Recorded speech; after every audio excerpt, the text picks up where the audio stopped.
ایک ہی صف میں کھڑے ہو گئے عمران اور نواز، نہ کوئی فارم 45 رہا اور نہ کوئی فارم 47۔ آج سینٹ کا الیکشن جو ہوا اس کے بارے میں آپ سے تفصیل سے بات کریں گے۔ دوسری طرف نواز شریف نے ڈونگا گلی میں اپنی فیملی کا اجلاس بلایا گیا ہے۔ آیا عمران خان ڈیل کی طرف بڑھ رہا ہے؟ آئے ہمارے ساتھ اس ویڈیو میں رہیں تاکہ آپ کو اس سے باخبر رکھے۔ ابھی تک کسی نے ہمارا چینل سبسکرائب نہیں کیا تو مہربانی کر کے ہمارا چینل سبسکرائب کریں تاکہ آئندہ آپ کو کوئی بھی ویڈیو جب ہم اپلوڈ کریں گے آپ کو بر وقت ملے۔ اعوذ باللہ من الشیطان الرجیم، بسم اللہ الرحمن الرحیم۔ میں ہوں آپ کا میزبان ڈاکٹر عبدالواجد خان دوزئی، ہوتا ہی خدمتگار، ایک مرتبہ پھر ایک نئی ویڈیو، ایک نئی امید کے ساتھ پختون قوم کے بیداری اور خاص کر ان لوگوں کی جو پاکستان سے باہر ممالک میں رہائش پذیر ہے، ان کی بیداری کے سلسلے میں۔ تو آج ہمارے پاس دو ہی ٹاپک ہے۔ فرسٹ جو سینٹ کا الیکشن ہوا پختونخوا میں، اور دوسری طرف نواز شریف نے جو اپنی فیملی کا اجلاس بلایا، آیا عمران خان ڈیل کی طرف بڑھ رہا ہے اور ان کے ساتھ کی پریشانی، یہ بھی ڈسکس کریں گے۔ تو آئے شروع کرتے ہیں پہلے ٹاپک آج سینٹ کے الیکشن کے بارے میں۔ جس طرح آغاز میں نے کہا کہ ایک ہی صف میں کھڑے ہو گئے عمران اور نواز، نہ کوئی فارم 45 رہا نہ کوئی فارم 47۔ سامعین، عمران خان نے غریب عوام کو شعور دیا، مگر جب سینٹ کے ٹکٹوں کی باری آئی تو وہ 40 ارب کرپشن کرنے والے اعظم سواتی اور مرزا آفریدی صاحب جو ATM مشینیں ان کو دے دیے۔ یہ الیکشن فکس میچ تھا۔ جس طرح پچھلا الیکشن عمران خان اور ان کے ورکر یہ نعرے لگاتے گئے کہ فارم 45 اور فارم 47، مگر یہ یقین کر لے کہ پختونخوا کی حکومت بھی مکمل فارم 47 والی حکومت اور کمپرومائز حکومت ہے، اور ان کی یعنی اسٹیبلشمنٹ کی مرضی سے بنی ہوئی اور انہوں نے بنائی ہوئی۔ اگر انہوں نے نہیں بنائی ہوتی تو جو عمران خان کی لسٹ میں آج جو سینیٹر منتخب ہو گئے، ان کی لسٹ میں یہ نام بالکل نہیں ہوتے۔ ان کے لسٹ میں وہی نام ہے جو اسٹیبلشمنٹ کے منظور نظر یعنی ان کو بھی ایکسیپٹیبل ہے، وہ اس لسٹ میں شامل ہے۔ ورنہ آپ خود سب جانتے ہیں کہ جب پہلا لسٹ آیا تو ان میں کس کس کے نام تھے۔ مگر یاد رکھیے، جب بھی سینٹ کا الیکشن ہوتا ہے پاکستان تحریک انصاف اس میں دیاڑی ضرور لگاتی ہے۔ مجھے پکا یقین ہے کہ پاکستان تحریک انصاف کے لور، میں ورکر اس لیے نہیں کہتا ہوں کہ پاکستان تحریک انصاف ایک ہجوم ہے، پارٹی نہیں ہے۔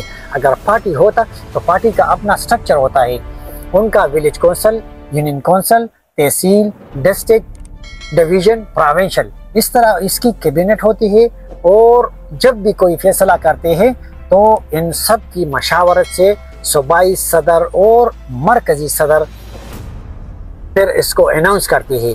جب یہ لسٹ اناؤنس ہوئی تو نہ صوبائی صدر جنید اکبر اس میں آپ کو نظر آیا، اور نہ کوئی جو نچلی سطح کی انوالومنٹ تھی وہ نظر آئی، بس صرف ایک ہی انوالومنٹ نظر آئی کہ barrister Saif. You know better who is barrister Saif. Let me tell little bit about barrister Saif. یہ سب سے پہلے مشرف کا ترجمان بنا، مشرف کے بعد ان کو اشارہ کیا کہ آپ MQM میں چلے جائے، اور وہاں سے سینیٹر منتخب ہو گیا۔ آپ یوٹیوب میں سرچ کریں، جب MQM میں ہوتا تو آپ کے بانی تحریک کے انصاف عمران خان کے بارے میں کیا لہجہ اور کیا الفاظات استعمال کرتے تھے۔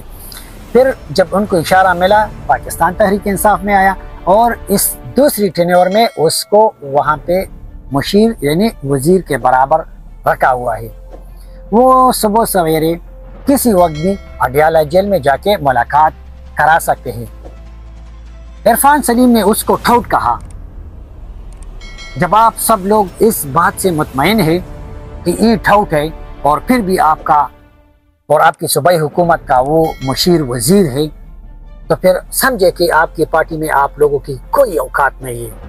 यहाँ पे सिर्फ टाउटों का और ATM मशीनों के औकात होते हैं। अगर वर्करों की औकात होती तो आज जो सेनेट में ये सेनेटर मुंतखब हो गए, ये इसमें ये लोग बिल्कुल नहीं होते।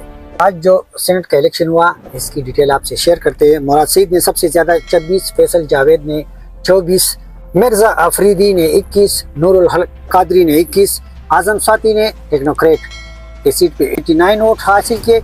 ये वही आज़म सवाती है जिसकी अभी 40 अरब स्कैंडल में इसका नाम आ रहा है कि इनकी घर को 60 करोड़ पे खरीदा है। मोहम्मद नवाज मोहम्मद 18 और रुबीना नास 88 की वोट लेके मुंतखब हो गई। पाकिस्तान पीपल पार्टी की तरफ से तलहा महमूद ने 17 और वोमेन की सीट पे रुबीना खालिद ने 52 वोट हासिल करके मुंतखब हो गई। फर्जंद अमीर मुकाम नियाज मोहम्मद पाकिस्तान मुस्लिम लीग की तरफ से 18 वोट लेके कामयाब हो गया। जमीयत उलमाए इस्लाम की तरफ से मौलाना अताउल हक साहब ने 18 वोट हासिल किए और दिलावर खान साहब ने 54 वोट हासिल की थी। तो जो आज के सेनेटर मुंतखब हो गए उनके बारे में सामीन, as I told you earlier that this was a fix match. तो ये जब मैच फिक्स हो गया तो ये गिव एंड टेक के बगैर इम्पॉसिबल है। तो गिव एंड टेक में क्या हुआ कि ये इमरान खान की डील की तरफ पहला स्टेप है।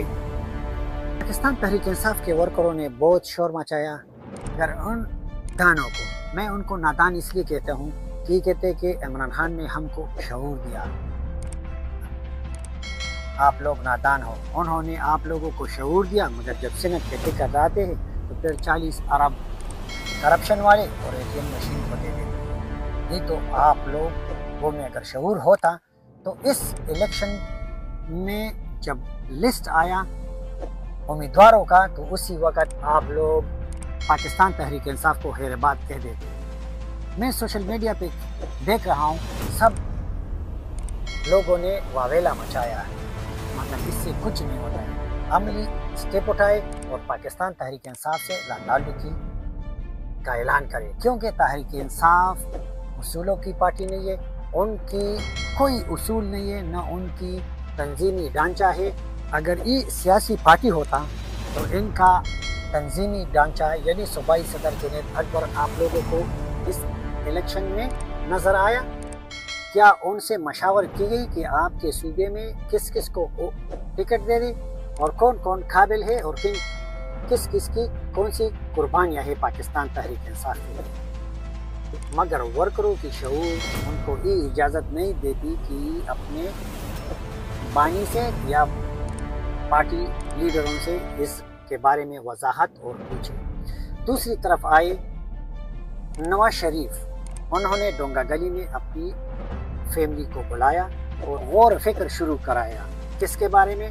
क्योंकि जब उन्होंने सेनेट का इलेक्शन देखा, कैंडिडेट के नाम देखे जो इस्टेब्लिशमेंट की मर्जी से और उनकी खुशनुदी के लिए वो कैंडिडेटों को टिकट दिए जो उनके मंजूर नज़र या उनको एक्सेप्टेबल है। शायद उनको भी फिक्र पड़ी है कि अंदर से इमरान खान और इस्टेब्लिशमेंट की कोई डील की बातें चल रही हैं, तो उन्होंने अपनी खानदानी बैठक बुलाया डोंगा गली में और वो भी अब गौर और फिक्र कर रहे हैं कि आया हमें कौन सा रास्ता अपनाना चाहिए, क्योंकि बज़ाहिर हुकूमत उनकी है मगर इमरान खान की हाइब्रिड थी, तो ये हाइब्रिड प्लस है। 26 अमेंडमेंट आया और अब 27 भी आ रहा है।